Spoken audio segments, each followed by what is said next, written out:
Assalamualaikum warahmatullahi wabarakatuh. Alhamdulillah wassalatu wassalamu ala Rasulillah wa ala alihi wa ashabihi wa man ihtada bihudah wastanna bi sunnatihi wa qatafa bi atharihi ila yaumil qiyamah wa ba'd. Para penonton dan pemirsa BBS Bincang-bincang Santai yang dirahmati Allah Subhanahu wa taala. Kita bersyukur kepada Allah Subhanahu wa taala pada pagi hari ini di hari Jumat, hari yang berberkah. Kembali Allah Subhanahu wa taala pertemukan kita. Walaupun pertemuan ini hanya lewat media, semoga pertemuan ini akan menjadi saksi di hadapan Allah Subhanahu wa taala bahwa kita berjumpa karena Allah Subhanahu wa taala, dan kita juga berharap semoga majelis ini adalah majelis yang berberkah yang akan menambah keberkahan dalam kehidupan kita. Salawat beserta salam kita haturkan kepada Nabi kita Nabi Muhammad sallallahu alaihi wasallam, kepada para sahabatnya, para keluarganya, para pengikut setia beliau hingga yaumil qiyamah. Baik, setelah kurang lebih 1 pekan BBS tidak muncul, maka pada pagi hari ini alhamdulillah Allah Subhanahu wa taala izinkan untuk kita berjumpa kembali, dan kita akan kembali bicara tentang persoalan penting dalam agama kita, yaitu bicara tentang manhaj antara pengakuan dan pembuktian. Dan masih dengan narasumber yang sama, Ustadz Khalid Walid, Ustadz yang muda Masya Allah, yang berilmu dan juga berkompeten dalam masalah ini. Kita akan bincang-bincang santai dengan beliau, dan insya Allah pembahasan kita pada pagi hari ini adalah syumuliyatu manhaj as-salafus salih, kesempurnaan dari manhaj salafus salih itu sendiri. Dan sebelumnya kita sapa Ustadz Khalid. Assalamualaikum Ustadz. Waalaikumsalam. Masya Allah, saya lihat segar sekali ini hari ini, Masya Allah. Dan alhamdulillah majelis ini majelis yang membuat saya semakin bersemangat, karena saudara kita Ustadz Khalid, Ustadzun Al-Fadil juga hadir dan sudah membersamai kita di 3 serial ini tentang manhaj salafus saleh, dan hari ini sudah seri yang ketiga. Berbicara tentang manhaj salafus saleh, dia tidak hanya berbicara pada satu sisi saja kemudian menyampingkan sisi yang lain. Kita tahu bersama bahwa inilah manhaj yang mulia, manhaj yang paripurna, syamilun mutakamil, sehingga kesalahan atau sikap cueknya kita terhadap satu sisi dalam agama kita, kemudian tadkhim pada persoalan yang lain, maka kemudian akan memunculkan wajah manhaj salafus saleh itu, wajah yang tidak atau membuat orang tidak simpati dengan manhaj salafus saleh. Padahal dia adalah mulia, dia adalah manhaj yang mulia. Kalau ini kita sampaikan secara syamil mutakamil, maka insya Allah orang akan memahami manhaj salafus saleh itu sendiri. Dan kita beri kesempatan kepada Ustadz Khalid untuk memberikan pengantar tentang manhaj ini. Silakan Ustadz. Ya, bismillahirrahmanirrahim. Alhamdulillah, salatu wassalamu ala Rasulillah wa ala alihi wa sahbihi wa mawalah wa ba'd. Teman-teman Facebook yang dimuliakan oleh Allah Subhanahu wa taala, teman-teman BBS Bincang-bincang Santai yang semoga dalam keadaan sehat walafiat insyaallah. Seperti yang Ustadz kita sampaikan, Ustadz Ishak, bahwa dalam menjelaskan persoalan manhaj salaf, maka kita tentu harus menjelaskan juga kepada masyarakat bahwa manhaj salaf itu adalah manhaj yang menyeluruh dari seluruh aspek kehidupan manusia. Tidak hanya sekedar dalam persoalan akidah dan ibadah, tapi juga dalam persoalan akhlak, dalam persoalan muamalah, dalam persoalan keseharian kita. Semuanya sebenarnya telah diatur di dalam manhaj salaf ini. Sehingga tidak jarang kita temukan para ulama kita mengatakan bahwa manhaj salaf itulah sebenarnya Islam. Ya, manhaj salaf itulah sebenarnya Islam yang sedang kita jalani ini. Dan Islam yang sedang kita jalani itu sering dibahasakan oleh para ulama kita dengan salihun likulli zamanin wa makan ila an taquma sa'ah. Ya, bahwasanya Islam yang kita jalani ini adalah Islam yang yang di mana dan kapan saja dia tetap berlaku untuk kita kerjakan dan untuk kita amalkan, bahkan sampai dengan ditegakkannya hari kiamat oleh Allah Subhanahu wa taala. Ya, Islam ini tetap berlaku dan tetap kita jalankan syariat-syariatnya, ya, tetap untuk kita bisa kerjakan syariat-syariatnya. Tidak hanya pada waktu-waktu tertentu atau tidak hanya pada tempat-tempat tertentu, ya. Oleh sebab itulah Al-Imam Malik rahimahullahu taala mengatakan bahwasanya tidak akan baik akhir dari umat ini, lan yasluha akhiru hadhil ummah, tidak akan baik akhir dari umat ini kecuali dengan mengikuti apa yang telah membuat umat terdahulu itu menjadi baik. Ya, apa itu? Dengan berpegang kepada Al-Quran dan Sunnah Nabi SAW serta dengan pemahaman para salafus soleh.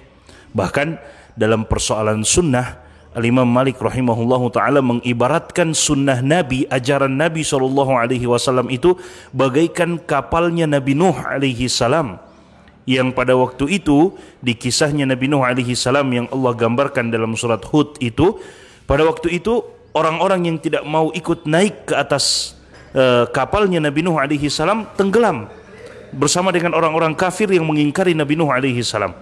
Ya, Imam Malik rahimahullah ta'ala mengatakan as-sunnah safinatu Nuh, sunnah itu adalah kapalnya Nabi Nuh alaihi salam. Man raqibaha naja, siapa yang ikut naik ke atasnya, berpegang teguh dengan sunnah itu di mana dan kapan saja, maka dia akan selamat. Wa man taqallafa anha ghariqa, dan siapa yang berpaling darinya, maka dia akan tenggelam. Atau dalam riwayat lain, halak, siapa yang berpaling darinya, maka dia akan celaka dan binasa. Wa na'udzubillahi min dzalik. Sehingga Al-Quran, sunnah Nabi SAW, pemahaman para salafus saleh, agama ini itu salihun likulli zamanin wa makan. Dia baik untuk kita, boleh untuk kita gunakan, ya, di setiap waktu dan di setiap keadaan, dan dalam semua aspek kehidupan kita, ya, dalam muamalah kita, dalam akhlak kita, dalam ibadah kita apalagi, dan dalam akidah kita terutama, ya.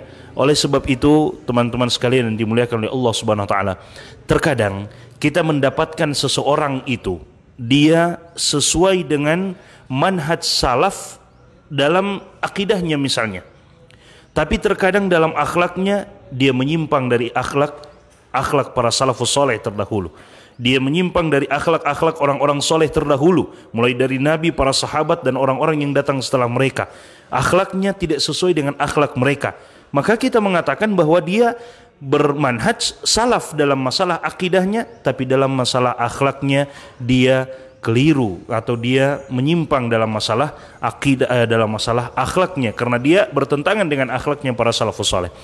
Oleh sebab itu, untuk mencapai kesempurnaan tentunya kita akan kesulitan, sehingga kita diperintahkan untuk benar-benar bersungguh-sungguh mencontohi para ulama salaf kita terdahulu dari segi ibadah mereka, akidah mereka, ibadah mereka, akhlak mereka, dan semua aspek kehidupan mereka. Kita diperintahkan untuk berusaha mencontohi saja, tapi untuk bisa menyamai mereka itu sangat sulit. Ya, mungkin ada orang yang bisa menyamai mereka, tapi ya itu sangat sedikit, mungkin 1 dari 1000 orang. Ya, sehingga sangat-sangat sulit. Oleh sebab itu, untuk mengklaim diri kita sebagai seorang salafi sejati, orang yang menerapkan manhaj salaf sejati, seakan-akan 100% kita menerapkan manhaj salaf, itu adalah sesuatu hal yang hampir-hampir mustahil. Ya, sesuatu hal yang hampir mustahil, karena pasti ada kekurangan-kekurangan kita dibandingkan mereka ulama salaf terdahulu. Ulama-ulama kita yang ada di zaman sekarang saja, yang menerapkan semampu mereka menerapkan manhaj salaf, yang biasanya diistilahkan oleh sebahagian penuntut ilmu dengan baqiyatus salaf. Mereka adalah peninggalan-peninggalan ulama salaf, atau ulama salaf yang masih ada di zaman kita, yang tertinggal di zaman kita. Biasanya diistilahkan seperti itu. Kalau kita melihat, pasti ada 1-2 kekurangan-kekurangan yang ada pada diri mereka, sehingga kita berusaha untuk bisa menerapkan manhaj salaf ini dalam kehidupan kita, ya. Dan sebenarnya tidak perlu pengakuan bahwa kita adalah salafi sejati, pengikut manhaj salaf sejati, karena ketentuannya sebenarnya, penilaiannya ada pada Allah Subhanahu wa taala, dan kita masing-masing kita tahu tentang diri kita. Balil insanu ala nafsihi basirah manusia itu tahu tentang dirinya masing-masing. Wallahu ta'ala alam.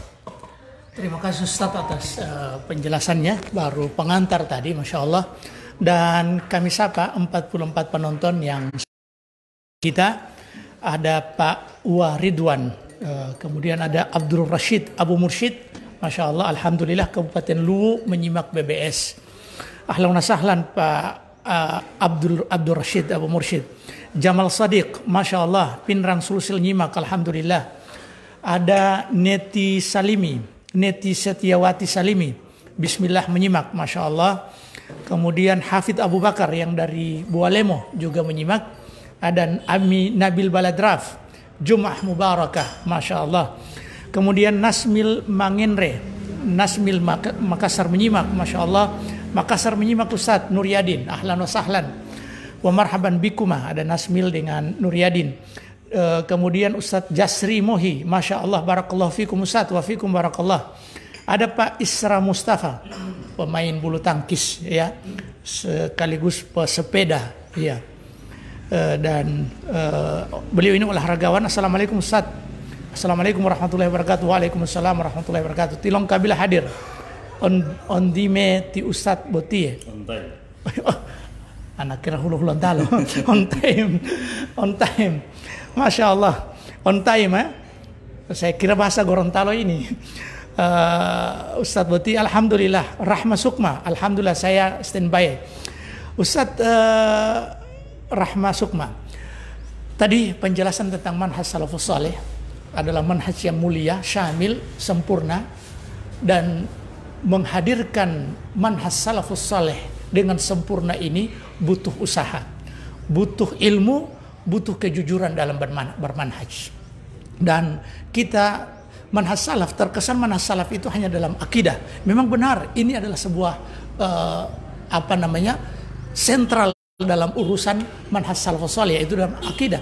Tapi mengenyampingkan perkara yang lain, ini juga akan mengotori manhaj yang mulia itu sendiri. Makanya pada kesempatan kali ini kita akan membahas seperti apa kesempurnaan manhaj salafus saleh itu. Pertama dari sisi manhajut talaqi, kan kita akan membahas manhaj talaqinya, kemudian akidahnya, syariahnya, kemudian dakwahnya, kemudian bagaimana menuntut ilmu, dan yang lain-lain. Jadi kita akan bahas dulu tentang manhaj talaqinya salafus saleh. Manhaj salafus saleh. Manhaj salafus saleh, ciri khas yang paling utama adalah di manhaj talaqinya. Karena ini adalah konsep berfikir dan beramal di manhaj Ahlussunnah wal Jamaah. Manhaj talaqinya itu bersumber kepada Al-Quran dan hadis. Ini utamanya. Jadi pegangan utamanya mengambil ilmu itu dari Al-Quran dan hadis. Turunannya ke bawah ada ijma, ada qiyas, dan juga ijma. Kemudian turunannya ada qiyas dan seterusnya. Dengan tetap merujuk kepada dua sumber ini. Jadi hal yang paling menonjol dalam manhaj salafus saleh adalah mengambil ilmu dan agama itu sesuai dengan dalil. Dan ini pesan-pesan Allah Subhanahu wa taala, wa ma kana lil mu'minin wala mu'minatin idza qadallahu wa rasuluhu amran ayyakuna lahumul khiyaratu min amrihim. Tidak pantas bagi mukmin laki-laki dan mukmin perempuan. Biasanya Ustaz ya, kalau dalam khitab itu, kalau penyebutan laki-laki masuk perempuan. Tapi dalam masalah ini ada rinci, laki-laki dan perempuan, mukmin laki-laki dan mukmin perempuan. Tidak pantas bagi dia idza qadallahu wa rasuluhu amran, jika Allah dan Rasulnya memutuskan satu perkara, ayyakuna lahumul khiyaratu min amrihim, masih ada pilihan yang lain. Betul ente bilang ini, bagus yang Anda bilang ini, tapi bagaimana lagi? Nah ini sesungguhnya gambaran bahwa Allah Subhanahu wa taala sudah sebutkan dalam Al-Qur'an bahwa tidak pantas bagi mukmin, siapapun dia, mukmin laki-laki maupun mukmin perempuan, jika sudah ada keputusan dari Allah dan Rasulnya, kemudian mereka masih ada pilihan yang lain. Kemudian fala wa rabbika la yu'minuna hatta yuhaqqimuka fi ma syajara bainahum. Dalil-dalilnya banyak. Demi Tuhan mereka tidak beriman sampai mereka menjadikan engkau sebagai hakim pemutus perkara terhadap apa yang mereka perselisihkan. Kemudian aqwalus salaf, atau sebelum aqwalus salaf Nabi mengatakan taraktu fikum amrayn ma in tamassaktum bihima lan tadillu abada. Dua perkara, pusaka Al-Qur'an dan hadis ditinggalkan oleh Rasulullah SAW, yang ditinggalkan selama berpegang teguh kepada dua hal ini, maka tidak akan sesat selama-lamanya. Ini ciri khas yang menonjol dalam manhaj Ahlussunnah wal Jamaah, di manhaj talaqqinya, metodologi pengambilan ilmunya itu bersumber kepada Al-Quran dan hadits, dan ini sebuah kebanggaan mengambil perkara agama dari wahyu. Kemudian yang kedua, kesempurnaan manhaj Ahlussunnah wal Jamaah dalam akidah. Mungkin kita serahkan ke Ustadz bagaimana akidah, bicara tentang akidah dan perhatian manhaj Ahlussunnah wal Jamaah terhadap akidah itu sendiri, sejauh mana perhatiannya, sebab ini yang akan menjadi pondasi awal dalam membangun keberagaman. Silakan Ustadz. Dan sebelumnya saya tidak lupa menyapa teman-teman yang sudah masuk. Ada Arman Rauf Goa menyimak, Masya Allah, Sulawesi Selatan ini didominasi Sulawesi Selatan. Jumardi Dauda menyimak, Siti Aisyah Mujarab sedang menonton. Semoga doa-doa Anda mujarab juga sesuai dengan namanya. Ada Muhammad Azjanal Andria sedang menonton. Muhammad Syuaiba juga menonton. Rahmat Muhammad Tahir Yasin juga bersama kita. Tanggi Kiki menyimak, Masya Allah. Watlan Istiqomah, semoga Anda selalu istiqomah. Yakub Al-Mustafa dari Pohuwato kalau tidak salah ini, Pak Yakub. Irfan Yahya, kemudian Nikmatuli, ini dokter gigi ini, Ibu Nikmatuli, Ibu dokter. Semoga Anda dan para penonton semua dalam keadaan sehat walafiat, dan 50 penonton. Dan biasanya kalau cabut gigi 1 gratis 2. Ini kalau walaupun gratis tidak ada yang mau, Ustaz, ya.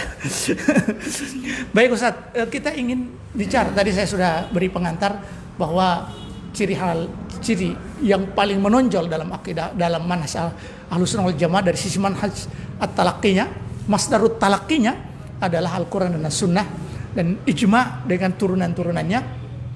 Dan yang berikut kita akan bicara bagaimana perhatian manhaj Ahlussunnah wal Jamaah ini terhadap akidah yang merupakan pondasi membangun keberagamaan kita. Iya, silakan. Ada Yusrin Johan juga mau hadir, silakan Ustaz. Baik, teman-teman sekalian yang dimuliakan oleh Allah Subhanahu Wa Taala.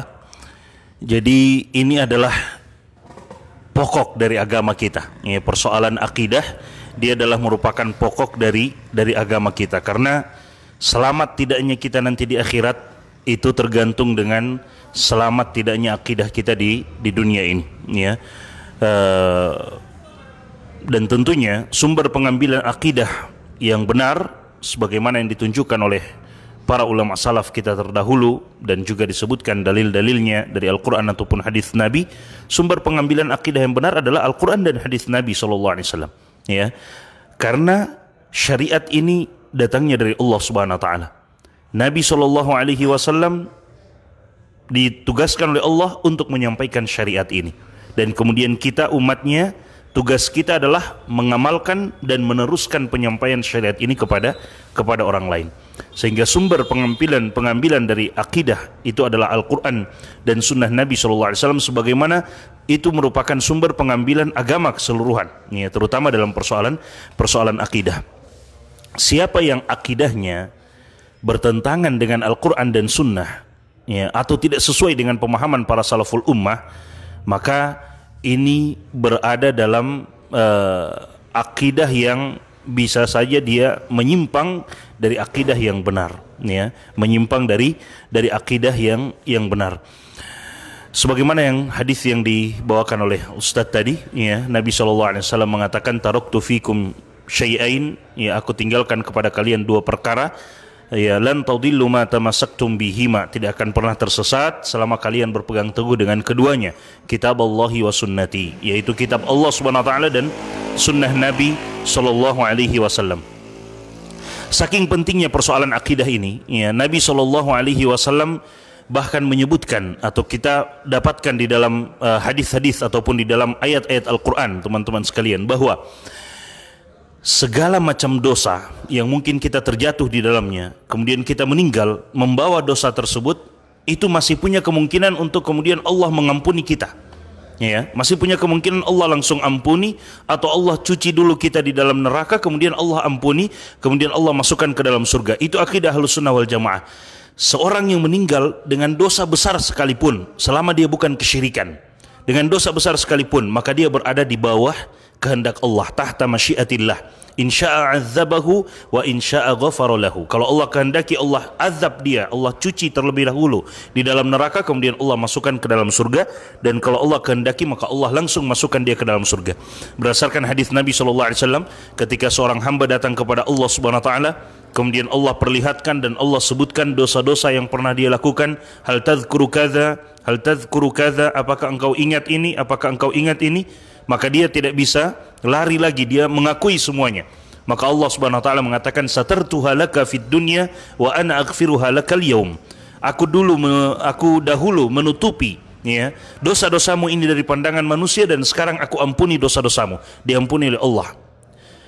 Berarti selama seorang hamba itu tidak rusak akidahnya, meskipun banyak dosa, dia datang kepada Allah. Dalam hadis qudsi Allah Subhanahu wa taala mengatakan, ya ibna Adam, lau ataitani biqurabil ardi khotoya. Wahai anak cucu Adam, seandainya engkau datang menjumpaiku dengan membawa, ya, satu dunia dosa ini, ya, penuh dunia ini dengan dosamu, engkau datang dengan membawa dosa yang begitu banyak, thumma laqitani la tusyrik bi syai'a, kemudian engkau menjumpaiku dalam keadaan tidak pernah menyekutukanku dengan sesuatu apapun, la ataituka biqurabiha maghfirah, maka aku akan datang menyambutmu dengan pengampunan yang juga sama banyaknya dengan dosamu, ya, pengampunan yang juga sama besarnya dengan dosamu. Catatannya adalah datang dengan tidak menyekutukan Allah Subhanahu wa taala. Artinya datang dengan akidah yang selamat, akidah yang benar. Itulah doanya Nabi Ibrahim alaihi salam yang Allah abadikan di dalam Al-Qur'an, ya. Doa Nabi Ibrahim ketika Nabi Ibrahim berdoa kepada Allah, wala tukhzini yauma yub'atsun, ya Rabbi la tukhzini yauma yub'atsun yauma la yanfa'u malun wala banun illa man atallaha biqalbin salim. Allah, bangkitan kelak, hari tidak lagi bermanfaat harta dan anak keturunan, tidak bermanfaat kecuali apa? Illa man atallaha biqalbin salim, kecuali orang yang datang kepada Allah dengan hati yang selamat. Kata para ulama kita, hati yang selamat salimun minasyirki, dia selamat dari kesyirikan kepada Allah Subhanahu wa taala. Artinya akidahnya selamat, ya, akidah yang salimah, akidah yang selamat, tidak menyekutukan Allah Subhanahu wa taala, tidak menduakan Allah Subhanahu wa taala. Ya, saking pentingnya akidah ini, maka disebutkan bahwa dosa-dosa apapun itu punya kemungkinan Allah Subhanahu wa taala langsung mengampuninya. Berbeda dengan orang yang mati atau meninggal dalam keadaan menyekutukan Allah dan dia tidak sempat bertobat, tidak ada kesempatannya untuk diampuni oleh Allah, langsung dimasukkan oleh Allah Subhanahu wa taala ke dalam neraka, dan Allah haramkan surga baginya. Ya, berdasarkan firman Allah Subhanahu wa taala, innahu may yusyrik billah faqad harramallahu alaihi aljannah wa ma'wahu an-nar wa ma lidh-dhalimin min ansar. Sungguh siapa yang menyekutukan Allah, maka Allah telah haramkan surga baginya. Ya, Allah haramkan, kata Allah, Allah haramkan, faqad harramallahu alaihi aljannah, Allah haramkan surga baginya, wa ma'wahu an-nar, tempat kembalinya adalah neraka, wa na'udzubillahi min dzalik. Ya, dan penolong, wa malil zalimin min ansar, tidak ada penolong bagi orang-orang yang berbuat kezaliman. Artinya menyekutukan Allah Subhanahu wa taala, tidak ada penolong bagi mereka di sisi Allah Subhanahu wa taala. Bahkan teman-teman sekalian, Nabi SAW pun Allah Subhanahu wa taala ingatkan jangan sampai terjatuh ke dalam kesyirikan atau akidah yang menyimpang, menduakan Allah Subhanahu wa taala. Ya, kata Allah Subhanahu wa taala, walaqad uhiya ilaika wa ilal ladzina min qablika la in asyrakta la yahbatanna 'amaluka wa la takunanna minal khasirin. Sungguh kami telah wahyukan kepadamu wahai Nabi Muhammad dan kepada nabi sebelummu, jika engkau terjatuh ke dalam satu kesyirikan kepada Allah Subhanahu wa taala, la yahbatanna 'amaluka, maka terhapus semua amalanmu, wa la takunanna minal khasirin, dan engkau benar-benar menjadi orang yang merugi pada hari kiamat kelak. Sehingga teman-teman sekalian, ya, manhaj salaf mengajarkan kepada kita bagaimana kita berakidah yang benar. Bagaimana kita berakidah yang benar? ambil akidah kita dari Al-Quran, ambil akidah kita dari hadis Nabi SAW, sunnah Nabi SAW, dan bagaimana pemahaman salaful ummah, para sahabat, para tabi'in, atba'ut tabi'in tentang akidah itu, tentang akidah yang benar tersebut. Dan kalau kita melihat kepada kitab-kitab mereka, maka kita akan mendapati setiap kali mereka menyebutkan persoalan akidah, masalah ini dan itu, mereka akan sebutkan firman Allah, hadis Nabi SAW, perkataan para sahabat atau para ulama salaf terdahulu yang menguatkan persoalan itu. Untuk apa? Untuk kita ikuti cara berakidah mereka, ya, agar supaya kita selamat di akhirat Allah Subhanahu wa taala kelak. Barakallahu fikum Ustaz. Dan ini Asfiranza. Masya Allah, tabarakallah ya Syekhi. Antum tahu ini Asfiranza? Seangkatan, Masya Allah. Dan kepada 74 penonton yang bersama kita. Kemudian Fatma Haris, Pohuwato menyimak, Masya Allah. Hadir Ustadz, Masya Allah, nafa'allahu bikumul ummah, amin. Ustadz Rizal Rahman Hamzah. Kemudian ada Anita Sari, Assalamualaikum warahmatullahi wabarakatuh. Waalaikumsalam warahmatullahi wabarakatuh. Maaf Ustadz, kalau bisa saya bertanya, bagaimana akidah jamaah tabligh? Apakah mereka tidak melakukan bid'ah? Terima kasih atas jawabannya Ustadz. Ini kita tidak menjustis ke person ataupun ke jamaah, tapi kita buat patron ataupun aturan ataupun kaidah-kaidah dalam berakidah. Ini yang harus kita pelajari, sebab kita kalau mau lihat kesesatan dan penyimpangan orang sementara kita tidak tahu sumbernya ataupun taksil ilminya, maka kita akan keliru, kita akan kelabakan, dan mungkin kita akan membabat habis setiap orang yang berbeda dengan kita. Makanya dalam Al-Quran disebutkan wa kadzalika nufassilul ayati walitastabina sabilul mujrimin. Yang demikian itu kami rincikan ayat-ayat walitastabina sabilul mujrimin, agar supaya jalan orang-orang mujrim, jalan orang-orang yang menyimpang itu jelas.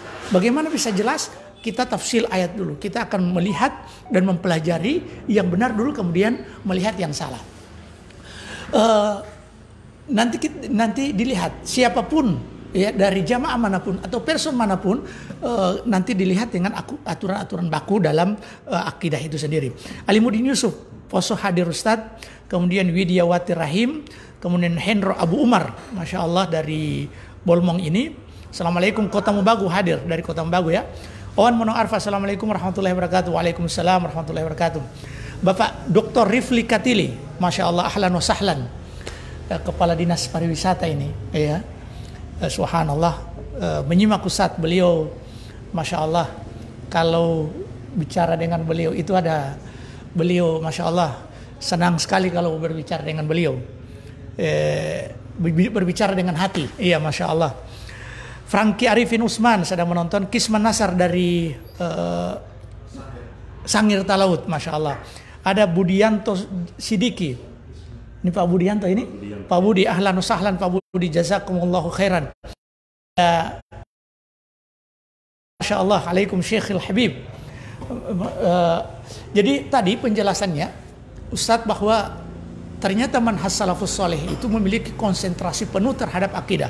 Karena nanti akidah ini menjadi penentu kita bahagia ataupun tidak di akhirat, ya. Tadi ayat yang dibacakan, walaqad uhiya ilaika wa ilal ladzina min qablika la in asyrakta la yahbatanna amaluka. Kalau berbuat syirik akan gugur amalan. Kemudian wala takunanna minal khasirin, menjadi orang yang merugi. Dan akidah ini adalah perhatian penuh dari para nabi dan rasul. Tidak hanya Nabi Muhammad, tapi juga nabi-nabi sebelumnya. Kita lihat dalam ayat, ya, bagaimana Nabi Yakub, am kuntum syuhada'a idh hadara Yaqub al-maut idh qala li banihi ma ta'buduna min ba'di qalu na'budu ilahaka wa ilaha abaika Ibrahim wa Ismail wa Ishaq ilaha wahida wa nahnu lahu muslimun. Jadi apakah am kuntum syuhada, apakah kalian menyaksikan idh hadara Yaqub al-maut, tatkala Nabi Yakub sudah di detik-detik terakhir kehidupannya, dia berbicara kepada anak-anaknya, dan peringatan tentang akidah ini itu tidak akan terputus sampai nyawa ini hilang dari kita, sampai maut menjemput kita. Ingat, dia seorang nabi. Tentunya anak-anak nabi adalah orang yang lebih dekat dengan ayahnya, iya, karena dididik dari sejak kecil. saat-saat menjelang kematiannya, Yakub alaihissalam memberikan pesan yang begitu berharga kepada anaknya. Idh hadara Yaqub al-maut idh qala li bani ma ta'buduna min ba'di, apa yang kalian sembah setelahku? Mereka dengan spontan mengatakan qalu na'budu ilahaka wa ilaha abaika Ibrahim wa Ismail wa Ishaq ilaha wahida. Jadi yang disembah itu Tuhan yang satu, Tuhannya bapak mereka, kemudian Ibrahim, Ismail, Ishaq, wa nahnu lahu muslimun, dan kami tunduk terhadap itu. Kemudian juga Luqmanul Hakim, ya, Luqmanul Hakim, wa idh qala Luqmanu libnihi wa huwa ya'idhuhu. Kemudian ya bunayya, wahai anakku tercinta. Bunayya itu isim tasghir dari ibnun, dan isim tasghir itu sesuatu yang memiliki kecintaan lebih. Wahai anakku tercinta, la tusyrik billah, jangan engkau berbuat kesyirikan. Inna syirka la zulmun azim. Sesungguhnya kesyirikan itu adalah kezaliman yang besar. Bahkan Nabi kita Nabi Muhammad SAW tidak hanya takut kepada syirik yang besar, tapi juga syirik yang kecil. Kalau syirik yang besar, Nabi berdoa dan menjadi zikir pagi dengan petang, Allahumma inni a'udzubika min an usyrika bika syai'an wa ana a'lam. Ya Allah, aku berlindung kepadamu dari berbuat kesyirikan sedang aku mengetahui. Wa astaghfiruka lima la a'lam, dan aku berlindung kepadamu atau memohon ampun kepadamu dari aku berbuat kesyirikan sedang aku tidak mengetahui. Begitu juga Nabi Ibrahim alaihissalam, wajubni wa baniya an na'budal asnam, memohon kepada Allah Subhanahu wa taala untuk dihindarkan dari menyembah berhala. Ternyata manhaj salafus saleh memiliki konsentrasi penuh terhadap persoalan akidah ini. Insya Allah di pertemuan selanjutnya bagaimana manhaj salafus saleh memiliki perhatian terhadap ibadah. Tapi ini yang menjadi pondasi awal bahwa sesungguhnya generasi salafus saleh yang juga menjadi sebuah manhaj salafus saleh memiliki perhatian dalam masalah akidah. Oleh karena itu, orang yang bermanhaj salaf boleh jadi dia terjebak kepada kemaksiatan, boleh jadi dia terjebak kepada kesalahan akhlak, tapi sudah bisa dipastikan untuk tidak dikatakan 100%, dia itu akan selalu berusaha untuk menghindari yang namanya kesyirikan. Bahkan hal-hal yang mungkin tadinya boleh tapi mengantarkan kepada kesyirikan itu juga dia akan hindari. Itu ciri khas yang menonjol pada urusan-urusan akidah, dan masih banyak lagi hal-hal yang menjadi contoh bahwa sesungguhnya manhaj Ahlus Sunnah wal Jamaah itu selalu konsentrasi dalam masalah akidah, dan ini menjadi kesempurnaan dari manhaj itu sendiri. Dan kita akan baca lagi komentar dari Pak Kisman Nasar dari Sangir Talaut. Masya Allah, barakallahu fikum wa fikum barakallah. Ibnu Ali Poelungan Lobei. Dari mana Ibnu Ali? Silakan disebutkan namanya atau daerahnya. Sabrina Muaduto, ya, Sabrina Muaduto. Kemudian Rizky Ari Sandi Aras, Makassar menyimak, Masya Allah. Fatra Umu Ibrahim hadir Ustadz, Masya Allah. Ada Agrinova Gorontalo hadir. Ada Pak Yusrin Dengo, ini Masya Allah juga ahli bangunan, ya. Jadi silakan kalau berurusan mau membangun bangunan bisa hubungi beliau. Beliau adalah orang yang memiliki ilmu di masalah ini. Ayu Polapa, Assalamualaikum Ustaz. Assalamualaikum warahmatullahi wabarakatuh. Waalaikumsalam warahmatullahi wabarakatuh. Telaga hadir Ustaz. Abu Bakar Mu'idh Bakar, Masya Allah, ada love-nya, ada kopinya, ada ketawa, dan ada satu ini yang medali.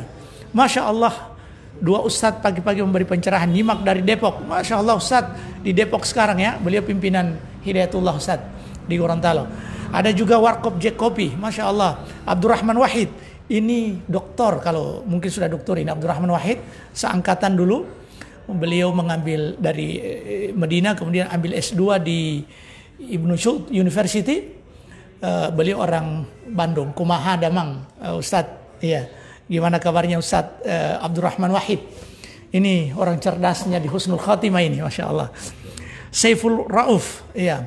Kemudian juga Rizal Dulingo.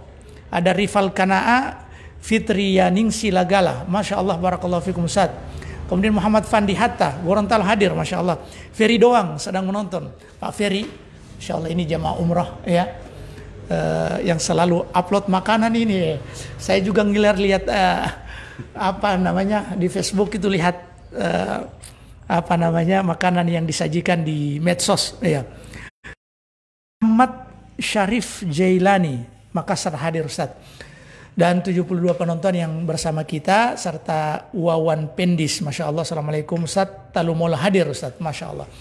Baik Ustaz, mungkin masih ada yang dalam masalah akidah. Kalau ada yang perlu ditanyakan masalah mungkin rincian dalam bab-bab akidah bisa ditanyakan, karena kita bicara manhaj secara global, dan nanti akan ada pembahasan khusus tentang akidah, mulai dari persoalan tauhidnya, kemudian juga syiriknya, kemudian juga mungkin sihir dan perdukunan, kemudian juga mungkin bab tawassul, mungkin ini yang akan kita bahas di lain waktu. Ada Maskur Asis Luwuk Bangkai hadir Ustaz, mantap. Driver junior tertulis mantap. Kisman Afwan Ustaz, apakah praktek perdukunan sihir adalah bagian dari syirik besar? Ini yang akan membahas ini Ustaz Khalid. Iya. Silakan. Iya. Jadi saya heran kenapa Nabi sampai mengatakan hadus sahir darbatus saif. Jadi balasan bagi orang yang bagi pesihir itu adalah eksekusi. Iya. Karena memang ini dosa besar. Dosa besar, dan Imam Az-Zahabi juga sebutkan ini bagian dari dosa besar dalam kitabnya Al-Kabair. Dan bahkan Al-Quran sudah menyebutkan dalam Al-Quran, wa ma kafara Sulaiman walakinna syayatina kafaru yu'allimuna an-nasa sihr, dan seterusnya. Dan ini disebutkan bahwa intinya bahwa praktek sihir itu adalah praktek yang terlarang dalam agama kita, dan dia hakikatnya ada, dan dia bisa memberikan mudarat dengan izin Allah Subhanahu wa taala, dan juga bagian dari ujian dari orang yang kena sihir, dan ujian juga bagi penyihir. Ujiannya adalah saat dia telah melakukan dosa besar. Dan mungkin ada tambahan dari Ustaz, silakan. Iya, jadi seperti yang beliau sampaikan bahwa praktek sihir dan perdukunan ini adalah merupakan dosa besar. Ya, bahkan orang yang mendatanginya kemudian membenarkan apa yang dia sampaikan oleh tukang sihir tersebut atau dukun tersebut, ini terancam bisa kafir dengan apa yang dibawa oleh Nabi Muhammad SAW. Terancam bisa kafir dengan apa yang dibawa oleh Nabi. Berdasarkan hadis Nabi SAW, man ata kahinan fasaddaqahu bima yaqul faqad kafara bima unzila ala Muhammadin SAW. Siapa yang datang kepada dukun atau orang pintar istilahnya, tapi pada hakikatnya dia bodoh ya, karena dia membutuhkan bantuan jin. Cuman istilah orang, dia adalah orang pintar. Siapa yang datang kepada dukun kemudian membenarkan apa yang dia ucapkan, ya, membenarkan apa yang dia sampaikan, padahal sudah jelas bahwa itu adalah praktek sihir dan sebagainya, maka sungguh dia telah kafir terhadap apa yang diturunkan kepada Nabi Muhammad SAW. Nah, ini orang yang datang kepada dukun. Bagaimana dengan dukun itu sendiri, yang dia bekerja sama dengan jin dan sebagainya, ya, na'udzubillahi min dzalik, sehingga dia merupakan dosa besar, bahkan bisa terancam kafir ketika dia bersyirikat dengan jin, ya, dalam persoalan-persoalan tersebut. Bahkan terkadang sampai ada yang menyembah, dan kalau tidak disembah, kalau tidak diberi Sallallahu ya, sebutkan bahwa hukuman untuk tukang sihir itu adalah darbuhu bis-saif, dia dipotong, ya, dia dipenggal, dia dieksekusi, ya, dipenggal lehernya. Dan ini adalah sesuatu bentuk kezaliman, ya, ketika para dukun itu menyantet dan sihir kepada manusia, kepada orang lain. Ini adalah bentuk kezaliman yang tuqbal salatuhu arba'ina, salatnya tidak diterima 40, tidak tahu 40 rakaat, 40 waktu ataupun 40 tahun dan seterusnya. Rasulullah biarkan begitu saja sebagai ancaman bagi orang yang datang kepada tukang sihir dan jampi-jampi. Kemudian juga ini Supriyadi Adi, assalamualaikum Ustaz, Batui hadir, Masya Allah, di Batui Sulawesi Tengah ya. Tahun kemarin Ustadz Khalid sempat hadir di Kecamatan Batui Ustadz, Masya Allah. Insya Allah Ustadz Khalid akan bisa datang lagi di Batui, Insya Allah. Kemudian Marcel QS Zaid, Gorontalo hadir Ustaz, Masya Allah. Ada Eman Dunggio Gorontalo, Alhamdulillah Ustaz hadir. Tadi hadir di Jack Kopi bersama Pak Hasim. Masya Allah, salam kepada Pak Hasim. Ada ini dari Pak Budi Yanto Sidiki. Afwan Ustaz, izin bertanya, di luar tema, jika kita meminta barang milik orang lain yang sudah tidak terpakai lagi, apakah dihukumi meminta-minta? Sebelum Ustaz Khalid menjawab, saya beri pengantar dulu Ustaz ya. Jadi kalau meminta-minta itu secara umum, kalau orang yang selalu meminta-minta dan itu menjadi ciri khas kehidupannya, maka Allah akan bangkitkan dia di hari kiamat kelak dalam keadaan kepalanya tak berdaging. Muz'atul lahm, tidak ada muz'atul lahm, sepenggal daging pun di wajahnya itu tidak ada. Bayangkan nih orang, seandainya kalau dia tengkorak utuh, mungkin tengkorak utuh ini menyeramkan. Bagaimana dengan orang yang hanya kepalanya yang tanpa daging? Iya. Tapi kemudian kalau kita lihat, Nabi ini juga meminta kepada para sahabat, man yashtari li bir mauna walahul jannah. Siapa yang membeli untukku sumur, satu sumur di Madinah saat itu kekeringan, dan ada orang yang memiliki sumur, kemudian orang mendapatkan air di situ harus membeli dengan harga mahal. Maka ternyata yang hadir adalah Utsman bin Affan radhiyallahu taala anhu. Kemudian dia membelinya dan dia wakafkan itu untuk kaum muslimin. Ternyata bukankah Nabi ini bisa berdoa langsung mengangkat tangan, turun hujan, sumur langsung terpancar sebagaimana yang terjadi di zaman Nabi Ibrahim alaihissalam, dan juga terjadi di mukjizat-mukjizat Nabi yang lain di mana jari-jarinya itu terpancar air. Tapi ternyata di sini pembolehan meminta, tapi kemudian meminta itu bukan untuk dirinya tapi untuk orang lain. Salah satu ciri orang yang disebutkan dalam Al-Quran itu la yas'alunan nasa ilhafa. Jadi yahsabuhumul jahilu aghniya minat ta'affuf. Jadi orang itu dianggap kaya, orang-orang menganggap dia kaya karena memang dia tidak meminta kepada orang lain. Kalau untuk dirinya dia tidak meminta. Tapi untuk kemaslahatan dia bisa meminta. Nah, bagaimana dengan barang yang barang yang sudah tidak terpakai lagi? Kalau kita mau sempurna untuk kita, mungkin kita tidak minta. Iya. Kemudian kalau untuk kemaslahatan bersama, maka boleh kita meminta, bahkan daripada mubazir itu kita beri kesempatan kepada dia untuk bisa beramal. Mungkin Ustaz lebih dipertajam ke meminta-minta ini barang yang tidak terpakai. Ya, sudah cukup ya sebenarnya apa yang Ustaz Ishak jelaskan, bahwa kalau kita meminta-minta untuk memperkaya diri kita, dan ini subhanallah banyak terjadi Ustaz, bahkan sampai di negara-negara Arab ya teman-teman sekalian, sampai di negara-negara Arab, di negara Cina sana, di Eropa dan sebagainya, ada orang yang sengaja meminta-minta di depan apartemennya sendiri. Ya, dia berpakaian seperti pengemis, kemudian duduk di depan apartemennya. Nanti kalau malam dia naik lagi ke apartemennya. Ya, kalau di Arab ada yang patung dibuat. Ya, banyak di YouTube kalau kita ingin dapatkan. Ini juga menunjukkan bahwa negara Arab itu bukan negara yang 100% sempurna sebagaimana sebagian orang mengira itu. Tidak, ada juga kekeliruan di sana, ada juga orang jahat di sana. Tapi tentunya lebih sedikit dan lebih lebih sedikit daripada negara-negara yang lainnya jika dia menerapkan syariat Islam.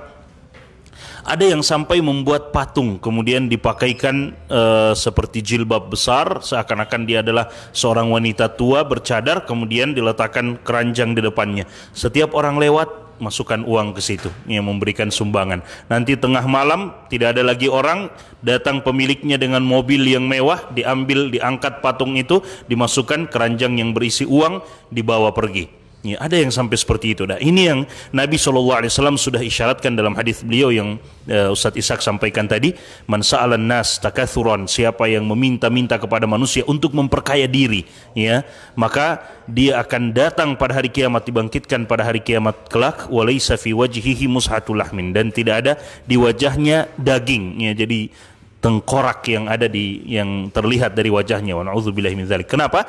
Karena seakan-akan rasa malunya kepada manusia itu sudah Allah Subhanahu wa taala hilangkan, ya. Sudah tidak ada lagi rasa malunya sehingga Allah hilangkan wajahnya ini, tersisa tengkorak. Ini orang yang meminta-minta untuk memperkaya diri, ya, padahal dia sebenarnya tidak terlalu membutuhkan, atau dia memang dia tidak terlalu membutuhkan, hanya untuk memperkaya diri. Ini dilarang dalam Islam. Ya, mata pencahariannya adalah meminta-minta. Ini yang dilarang. Padahal dia masih kuat, ya, untuk bisa mendapatkan yang lebih halal. Adapun orang yang memang sudah sangat butuh misalnya terhadap sesuatu, kemudian dia tidak mendapatkannya kecuali dengan meminta tolong kepada orang, maka ini insya Allah sesuatu hal yang tidak terlarang dalam Islam, ya. Itu pun kalau dia masih bisa bertahan, ya, menahan diri, kemudian berusaha mencari rezeki dari Allah Subhanahu wa taala, atau dengan cara meminjam dengan catatan dia akan mengembalikannya dan seterusnya, maka ini lebih baik lagi. Tapi kalau tidak ada jalan lagi kecuali dia harus meminta, maka itu tidak dicela dalam syariat kita. Dan buktinya adalah di zaman para salaf terdahulu ada yang seperti itu, ya. Dan luar biasanya orang-orang salaf itu, lihat ini juga salah satu manhaj salaf, Ustaz, salah satu bagian dari manhaj salaf. Dikisahkan salah seorang salaf, ada orang mengetuk pintu rumahnya. Ternyata sahabatnya datang meminta bantuan atau meminta pinjaman beberapa dinar atau beberapa dirham. Dia masuk ke dalam rumahnya, kemudian disiapkan uang ini, kemudian setelah itu diberikan kepada sahabatnya tadi. Sahabatnya pergi, kemudian dia masuk ke dalam rumah dengan menangis. Istrinya melihat, istrinya katakan, "Kenapa kamu menangis? Kalau kamu butuhkan uang yang tadi, katakan saja kepada sahabatmu bahwa engkau juga sedang butuh, ya. Engkau tidak bisa membantu dia karena engkau juga sedang butuh." Maka salaf ini kemudian mengatakan kepada istrinya, "Tidak, aku bukan menangis karena aku memberikan uang itu kepada dia, tidak. Tapi aku justru sedih dan menangis karena aku tidak pernah bertanya tentang keadaannya. Justru membiarkan dia membuang atau mengeluarkan rasa malunya, menyingkirkan rasa malunya, dan kemudian datang mengetuk pintu rumah kita." Ya, seperti ini keadaan para salaf terdahulu. Kalau kita, mungkin tetangga terdekat kita pun kita tidak tahu bagaimana keadaan mereka. Ulama salaf terdahulu tidak. Mereka akan sedih kalau mereka tidak tahu bagaimana keadaan saudara-saudaranya, sehingga mereka tidak bisa membantu mereka, ya. Bahkan Syekh Muhammad bin Muhammad Mukhtar Syengkiti, mungkin itu ulama salaf yang sudah lama, ulama salaf yang ada di zaman kita, atau orang-orang yang mengikuti ulama salaf yang ada di zaman kita, ya. Orang-orang yang benar-benar menerapkan manhaj salaf yang ada di zaman kita. Syekh Muhammad bin Muhammad Mukhtar Asy-Syinqiti hafizahullah ta'ala, beliau pernah berkisah, suatu malam beliau dapati bapaknya sedang menangis dalam kamar. Begitu beliau masuk ingin sholat lail bersama dengan bapaknya seperti kebiasaan beliau, beliau dapati bapaknya sedang menangis. Langsung ditutupi wajahnya yang sedang menangis, seakan-akan dia tidak ingin memperlihatkan kepada Syekh Mukhtar bahwa beliau sedang menangis. Maka Syekh Muhammad bin Muhammad Mukhtar Syengkiti bertanya, "Ma yubkika ya abi?" Ya, apa yang membuatmu menangis wahai bapakku? Ya, kenapa engkau menangis wahai ayah?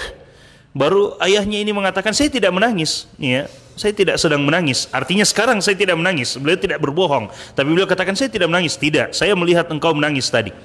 Maka kemudian ayahnya menceritakan bagaimana saya tidak sedih dan tidak menangis. Tetangga kita ada yang meninggal di antara mereka pada hari ini atau kemarin, dan kita tidak punya apa-apa untuk bisa memberikan mereka atau menghilangkan kesedihan mereka. Ya, itu takziah yang sebenarnya, ya. Kita tetangga yang kemudian datang membawakan makanan, menghibur mereka, ya, menanyakan kebutuhan apa yang sedang mereka butuhkan dan seterusnya. Syekh Muhammad bin Muhammad Mukhtar Syengkiti katakan bapaknya sampai menangis.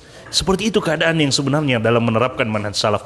Bagaimana keadaan kita dengan manusia? Nah, kembali ke pertanyaan tadi, kalau memang kita sangat butuh, tidak ada lagi jalan yang lain kecuali kita harus meminta atau meminjam kepada saudara kita, maka ini sesuatu yang tidak dicela dalam syariat kita, ya. Akan tetapi kalau kita bisa menahan diri dan berusaha untuk mendapatkan rezeki Allah di bumi Allah Subhanahu wa taala yang luas ini, maka tentunya itu yang lebih baik lagi. Allahu taala. Masya Allah.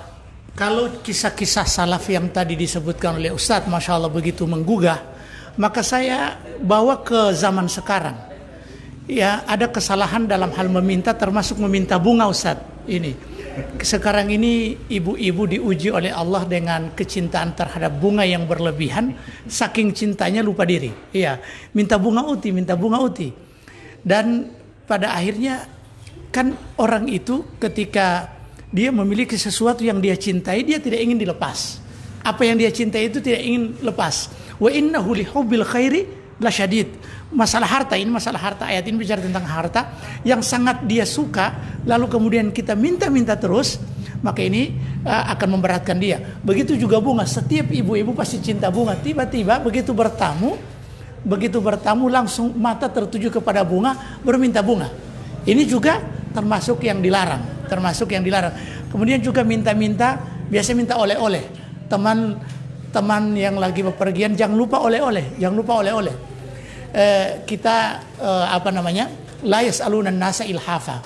Jadi Al-Quran telah memberikan pelajaran kepada kita bahwa mereka tidak minta, walau bahkan yahsabuhumul jahilu agniya, termasuk meminta rokok.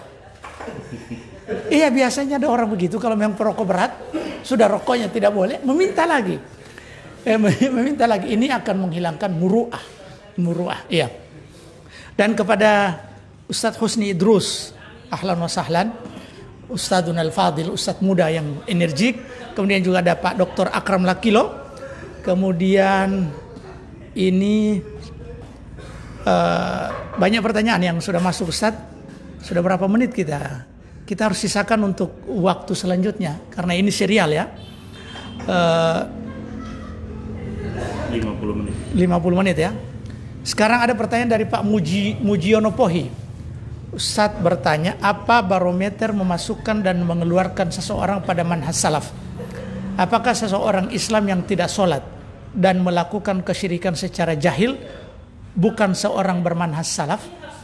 Jadi kalau orang tidak sholat, apalagi melakukan kesyirikan, ini bukan cuma keluar dari manhaj salaf, tapi keluar dari Islam. Dan perlu dia harus segera bertobat kepada Allah Subhanahu wa taala dengan tobat yang sungguh-sungguh. Jangan dulu kesyirikan. Untuk meninggalkan sholat saja sebagian para ulama menghukumkan kafir. Karena al-ahadul ladzi bainana wa bainahumus shalah faman tarakaha faqad kafar. Haditsnya sudah jelas. Bahkan pendapat minimal yang para ulama itu tidak terlalu ekstrim menurut kita, menurut para ulama dulu, tapi menurut kita sudah ekstrim. Siapa yang meninggalkan sholat dia fasik. Apalagi kalau sudah melakukan kesyirikan. Adapun kalau dia tidak melakukan kesyirikan, masih melaksanakan sholat, kemudian melakukan kesalahan-kesalahan yang lain, itu tidak mengeluarkan dia dari daerah kesalafian. Apalagi kalau yang dia lakukan itu masalah furu'iyah ijtihadiyah. Ada tambahan, Ustaz? Silakan. Iya, dari persoalan sholat tadi, ya, tentunya para ulama kita ada perkara meninggalkan sholat yang disepakati oleh para ulama kita bahwa hukumnya kafir, dan ada perkara meninggalkan sholat yang menjadi perbedaan para ulama kita apakah dia kafir atau fasik. Hanya dua, kafir atau fasik. Yang disepakati oleh para ulama kita, teman-teman sekalian, adalah orang yang meninggalkan sholat dan meyakini bahwa sholat itu tidak wajib, bahkan dia mengingkari kewajiban sholat, ya, dia mengatakan sholat itu tidak wajib, ya, tidak perlu saya sholat, maka ini disepakati oleh para ulama kita bahwa dia kafir karena telah mengingkari kewajiban sholat yang Allah Subhanahu wa taala sendiri mewajibkannya dan juga Nabi SAW mewajibkannya. Adapun orang yang meninggalkan sholat karena malas, ya, atau ya dia terlalu memudah-mudahkan persoalan sholat atau karena malas, ini yang kemudian menjadi perbedaan ulama kita. Sebagian besar para ulama kita mengatakan bahwa dia kafir, ya, bahwa dia kafir berdasarkan banyak dalil-dalil yang disebutkan oleh mereka, baik dari firman Allah ataupun hadis Nabi SAW. Ya, contohnya firman Allah Subhanahu Wa Taala dalam surat At-Taubah, ya, Allah Subhanahu Wa Taala menerangkan tentang orang kafir yang bertobat dan memeluk agama Islam.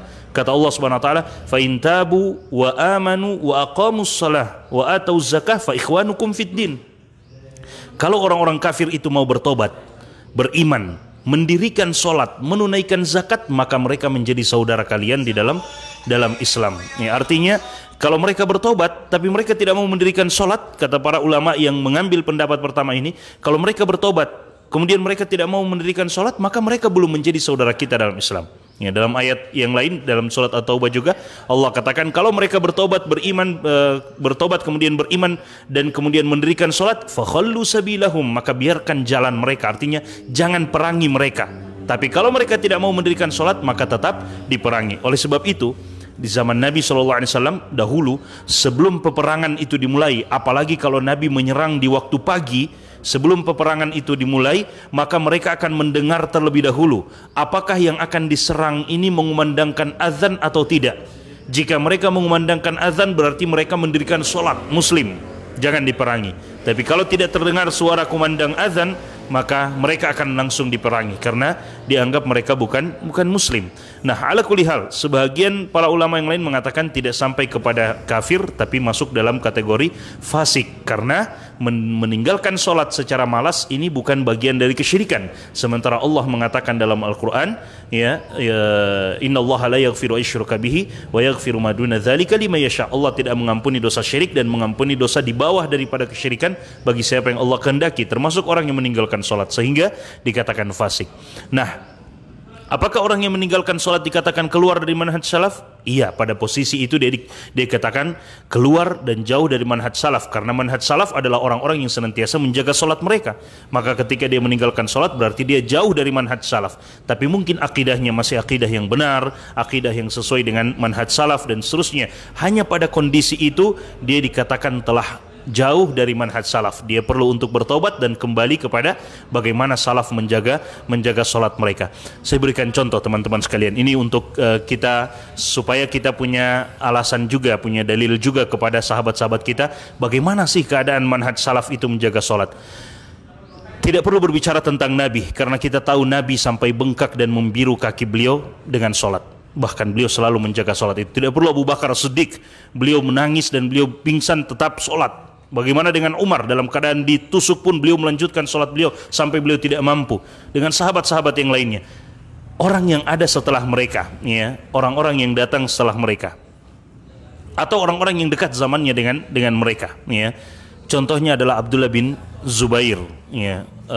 Beliau dikatakan bahwasanya kalau beliau sholat di Ka'bah, subhanallah, beliau itu datang burung merpati, kemudian ya bertengger di pundaknya, hinggap di pundaknya, dan burung merpati itu tidak akan pernah lari saking diamnya dia. Kalau kita sekarang mungkin bergerak kiri kanan, ya, bahkan ada yang melihat jam juga, ya, dan seterusnya, ya. Ini burung merpati tidak lari. Disebutkan oleh keluarganya, mereka kalau di dalam rumah itu ribut, tiba-tiba masuk Abdullah bin Zubair, maka mereka akan diam. Tapi kata mereka, jika Abdullah bin Zubair itu sudah mulai mengangkat takbir, sholat sunnah di dalam rumahnya sudah mulai mengangkat takbir, maka mereka akan kembali ribut di dalam rumah. Kenapa? Mereka katakan kalau dia sudah angkat takbir, dia tidak dengar lagi suara ribut kita. Dia hanya fokus dengan Rabbnya, dengan Allah Subhanahu wa taala. Sallu salata muwaddi'in, itu wasiat Nabi sallallahu alaihi wasallam. Salatlah dengan salat orang yang seakan-akan ini adalah salat terakhir, salat orang yang akan berpisah, yang akan pergi menghadap kepada Allah Subhanahu wa taala. Seperti itu keadaan mereka, ya, dalam salat ini. Begitu pula dalam persoalan akidah atau manhaj yang lain, ya, atau dalam ibadah-ibadah yang lain. Intinya bahwa seorang, ya, dikatakan sebagai seorang salafi, artinya orang yang mengikuti manhaj salaf terdahulu dalam satu persoalan jika dia benar-benar, ya, sejalan dan mengikuti manhaj itu dengan baik sesuai dengan apa yang dilakukan oleh Nabi, para sahabat, dan siapa yang datang setelah mereka. Tapi kapan dia menyimpang dari itu dalam satu persoalan, maka dia dikatakan menyimpang dalam satu persoalan itu, ya. Bisa dia sepakat dengan manhaj salaf dalam satu persoalan, dan bisa dia menyimpang dari manhaj salaf dalam persoalan yang lainnya. Wallahu taala alam.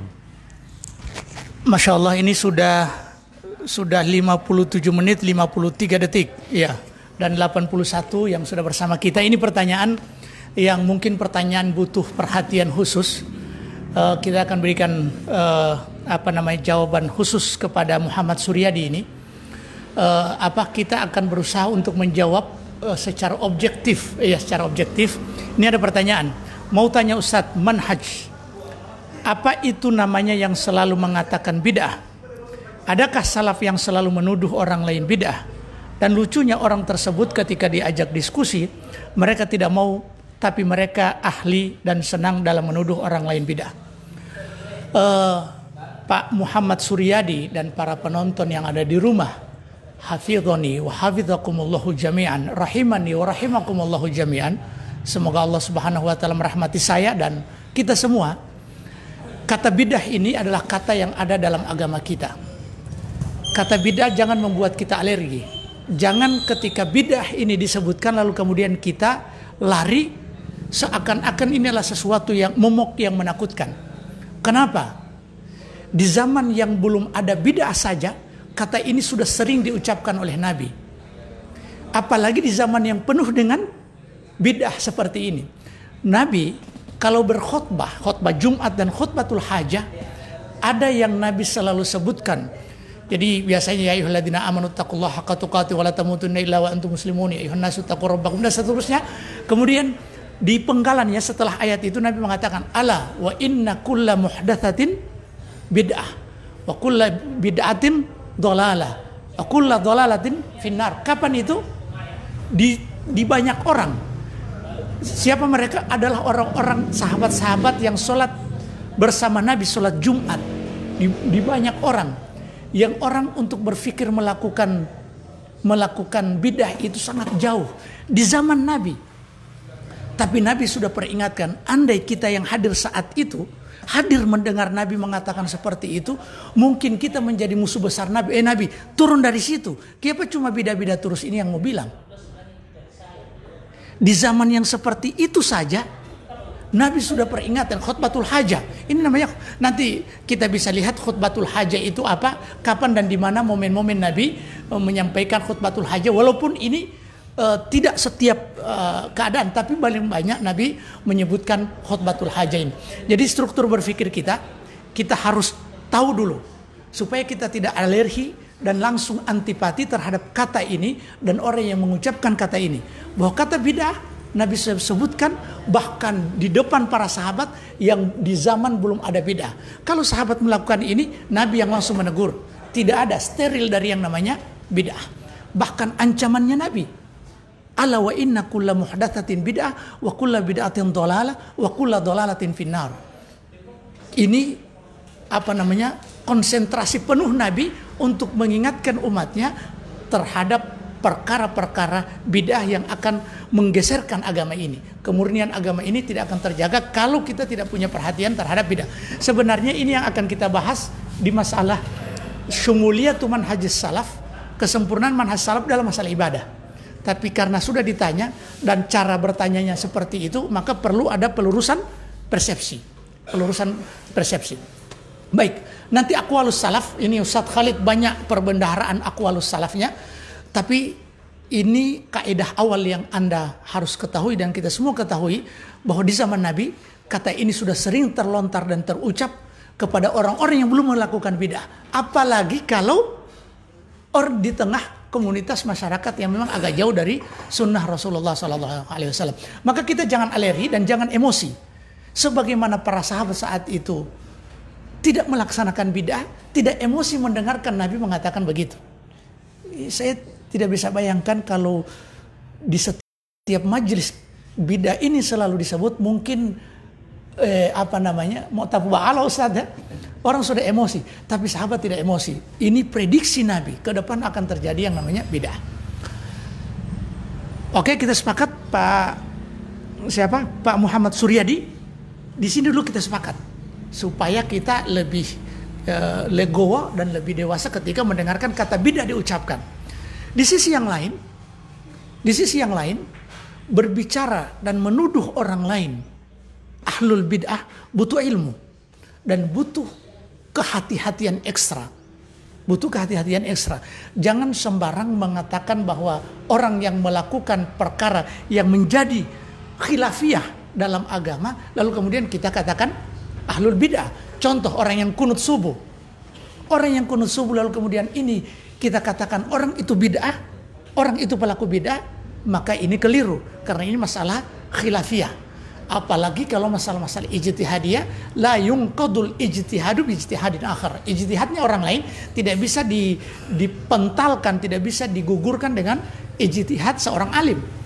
Jangan ketika ada seorang alim berijtihad dalam masalah-masalah furu'iyah ijtihadiyah, kemudian alim yang lain menuduh di ahlul bidah. Boleh dalam konteks diskusi dengan keilmuan, dengan berlapang dada. Para ulama ketika mereka menyebutkan kata ini dengan keras, tapi hati mereka tidak keras. Hati mereka tidak keras. Jadi ini karena memang al-haqqu yadhi'u bainal ifrati wat tafrid. Kebenaran itu bisa tenggelam dan bisa hilang di antara dua hal. Al-ifrat, berlebih-lebihan, dan berlebih-lebihan. Dan juga pandang enteng.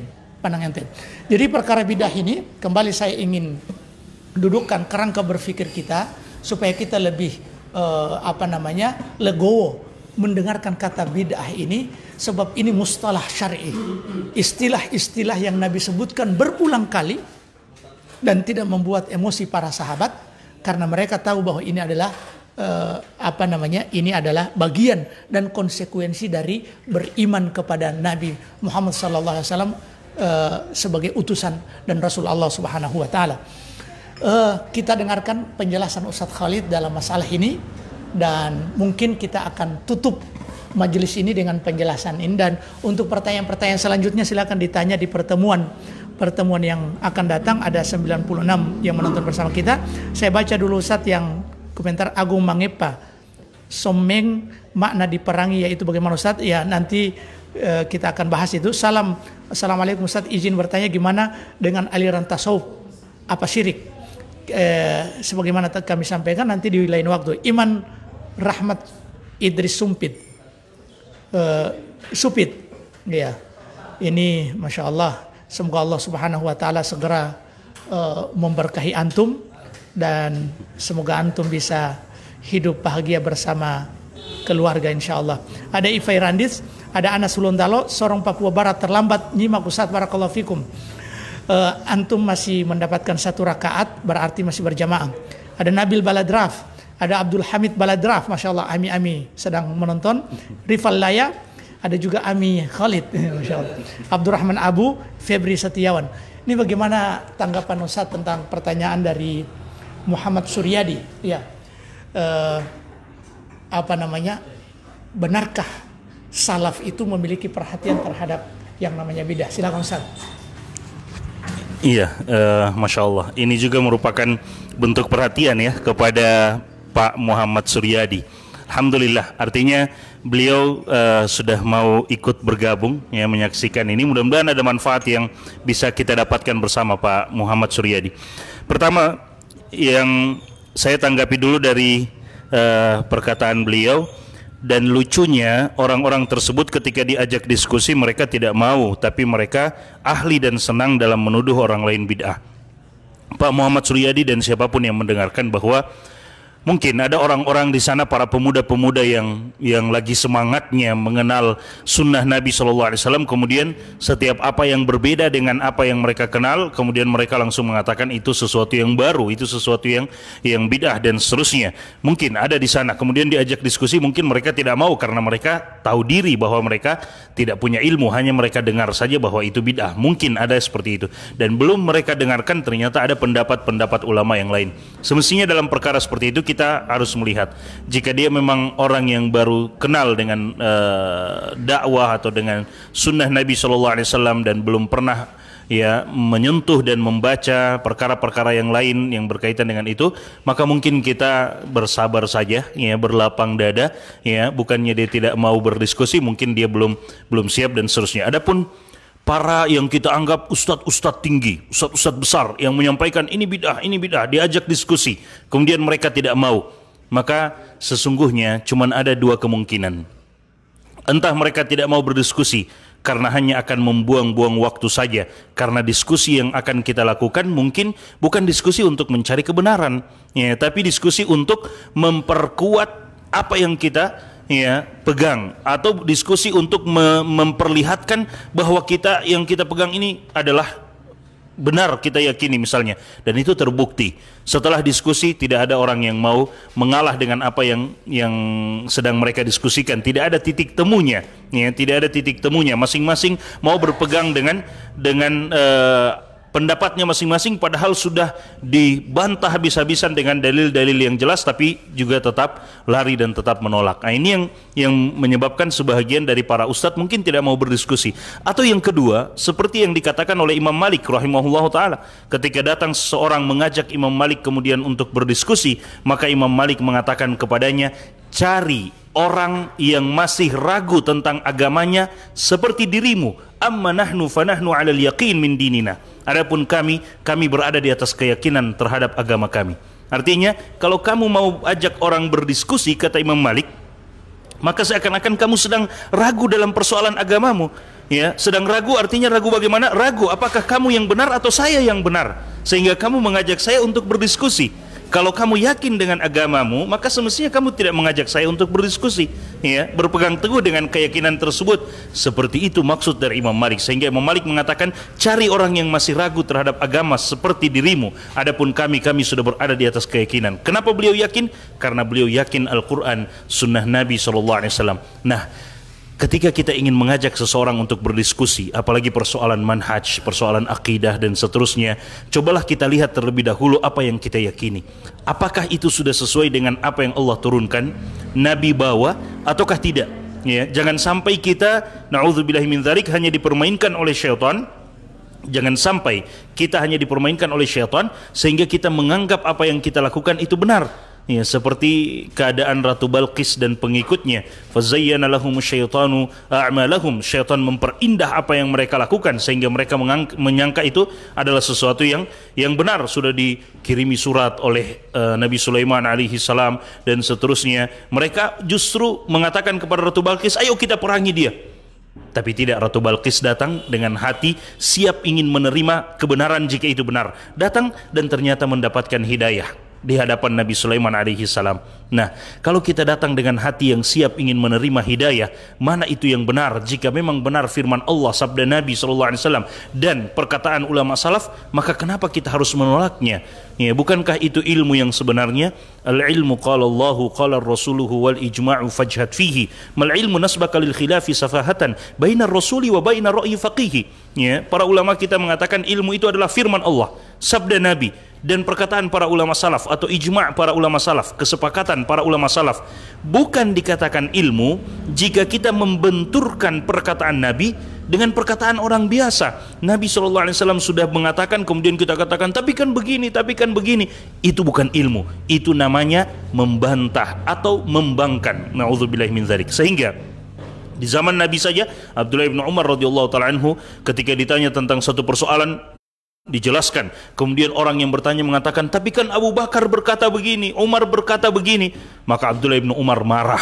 Dan kemudian Abdullah bin Umar mengatakan, aku khawatir akan diturunkan batu dari langit, Allah akan mengazab kalian. Kenapa? Aqulu qala Rasulullah SAW, aku katakan Rasulullah SAW berkata, wa taquluna qala Abu Bakar wa Umar, dan kalian mengatakan Abu Bakar dan Umar berkata. Artinya membenturkan perkataan Nabi SAW dengan perkataan Abu Bakar dan Umar. Ini perkataan Abu Bakar dan Umar. Bagaimana dengan orang yang ada di zaman kita? Ala kulli hal, Pak dan seluruh yang menyaksikan ini, bahwa seseorang ketika dia menyampaikan ini bid'ah dan ini sunnah, itu bukan semata-mata untuk menjatuhkan apa yang orang-orang yang sedang mengamalkan itu, tidak, tapi untuk mengajak orang kepada keselamatan. Kalau orang yang tahu tentang itu bid'ah kemudian dia diam saja, maka manusia akan mengira bahwa itu sunnah. Makanya para ulama kita mengistilahkan bahasa mereka, idza sakata ahlul haqqi anil batil dhanna an-nasul batila haqqa. Jika orang yang tahu tentang kebenaran itu diam saja, biarkan saja. Ya, istilah kita sekarang mungkin lakum dinukum waliyadin. Biasanya kita salah menggunakan ayat itu. Kita gunakan dalam sehari-hari, lakum dinukum waliyadin, terserah ente, nafsi. Ya, silahkan lakukan. Kalau orang yang tahu bahwa itu adalah sesuatu yang keliru, dia diam, maka masyarakat akan mengira bahwa itu adalah sesuatu yang benar. Kenapa? Orang yang tahu diam. Ya. Dan makanya orang yang tahu itu semestinya dia punya kewajiban untuk menyampaikan. Dia punya kewajiban untuk kemudian menyampaikan. Dan ini misalnya ditulis oleh kalau ada di antara kita yang hadir di majelis kitab tauhid pekan kemarin atau 2 pekan kemarin di Masjid Al-Irsyad ya, dan insyaallah malam Senin ini akan kami lanjutkan juga. Silahkan pagi Pak Muhammad Suryadi dan teman-teman yang lainnya kalau ingin hadir. Saya sebutkan di antara perkataan dari Al-Imam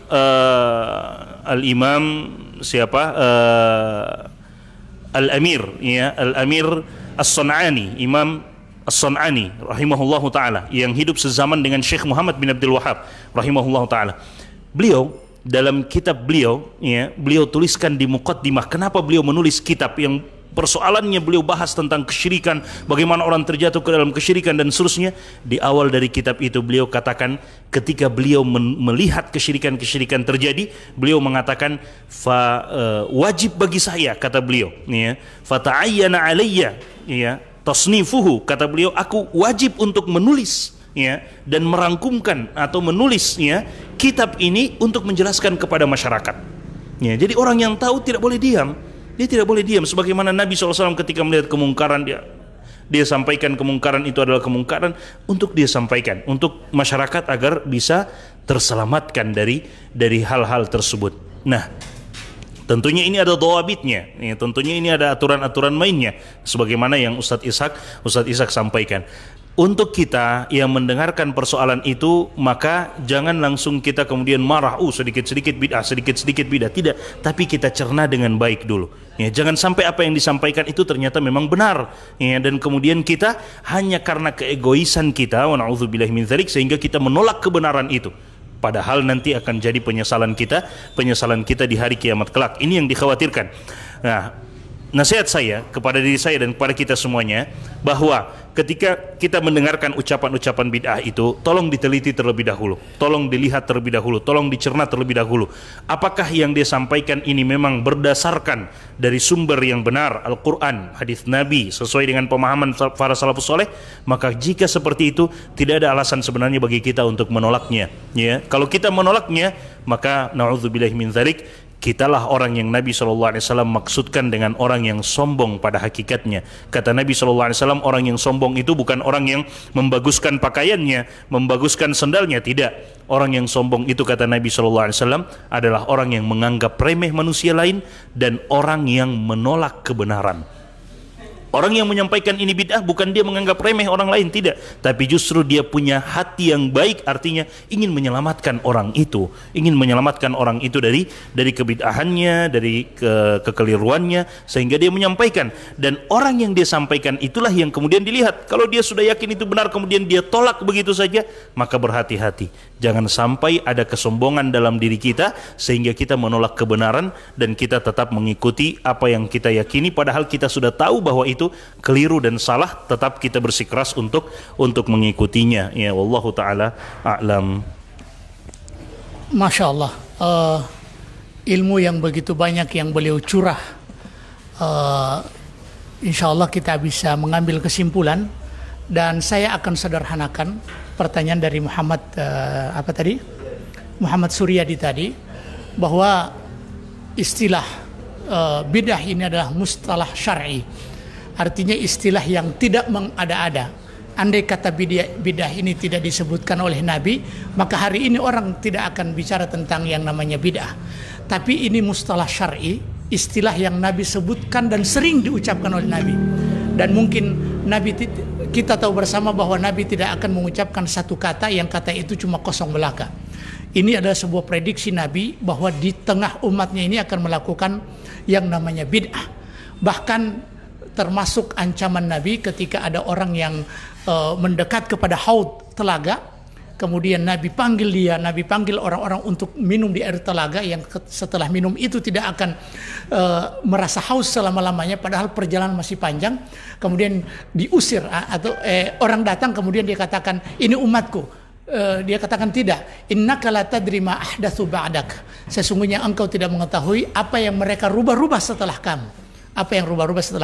Jadi ini mustalah syar'i, tidak boleh membuat kita emosi, sekaligus tidak boleh membuat kita menjadi orang yang bengis terhadap saudara kita dengan senjata yang bermerek bid'ah. Kita harus pertengahan dalam masalah ini. kita membuka dada kita bahwa ini yang Nabi ucapkan di setiap momen. Kemudian di satu sisi juga kita harus dalam mendakwahkannya perlu tahapan-tahapan, dan sesungguhnya tahapan yang paling utama dalam berdakwah itu adalah mengilmui dulu apa yang akan kita sampaikan, sebagaimana ayat yang saya akan kembali ulangi, ayat yang saya bacakan tadi, wa kadzalika nufassilul ayati walitastabina sabilul mujrimin. Yang demikian itu kami rincikan ayat-ayat.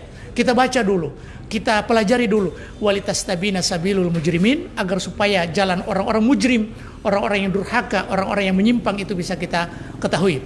Dan bincang-bincang santai yang serius ini, atau bincang-bincang serius tapi santai ini, bukan mengajari Anda menjadi orang yang pendekar medsos, berdiskusi panjang lebar di medsos. Kami sarankan kepada Anda untuk tidak terlalu masuk dalam atau menari dalam tabuhan generang peperangan di medsos. Kita harus banyak mempelajari ilmu agama ini. Dengan demikian insya Allah, Allah akan arahkan kita kepada jalan kebenaran. Allah itu tidak zalim. Tidak mungkin kita orang yang jujur mencari kebenaran, lalu kemudian Allah akan palingkan kita justru terperosok kepada yang namanya bid'ah, kepada kesalahan, dan kepada kesesatan.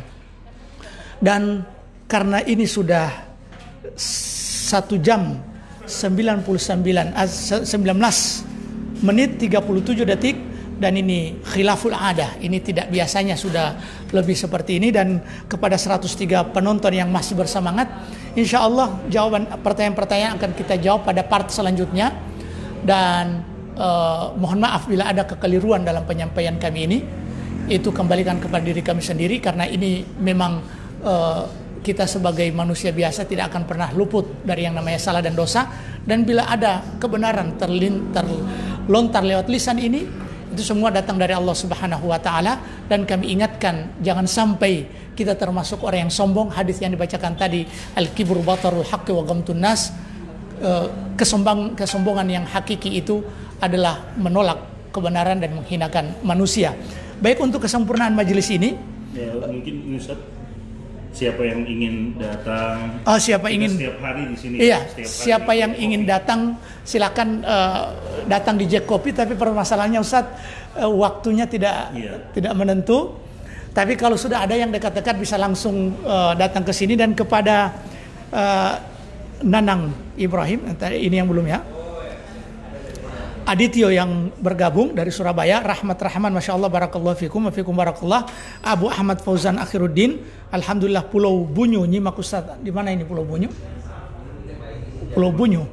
Ya, Masya Allah. Rahmat Kajang, Bismillah. Kemudian ada Nanang Ibrahim, Bismillah Pak Ustaz.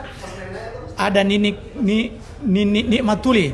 Ada Andi Latif, Masya Allah, Barakallah fikum. Ada Syekhuna Ustaz Mujianto, Syaibani Mujiono, Mumtaz Ustaz, Barakallahu fikum ya Syekhana. Kalau kami ke Makassar, kami akan bincang-bincang santai dengan Ustaz Syaibani insyaallah. Ada Pak Dr. Salahuddin bin Ibrahim Pakaya. Kemudian ada Giu, Barakallahu fikum Ustaz, jazakumullah khairan wa fikum barakallah. Ada Agung Kadir. Ada Budianto Sidiki. Alhamdulillah, barakallahu Ustaz. Afwan, jadwal BBS ini apa setiap Jumat Ustaz? Ini hampir tiap hari. Hukum asalnya tiap hari, tapi kadang karena ada perkara, ada urusan sedikit, atau dirubah jadwalnya nanti sore. Kami belum bisa memanage ini dengan baik.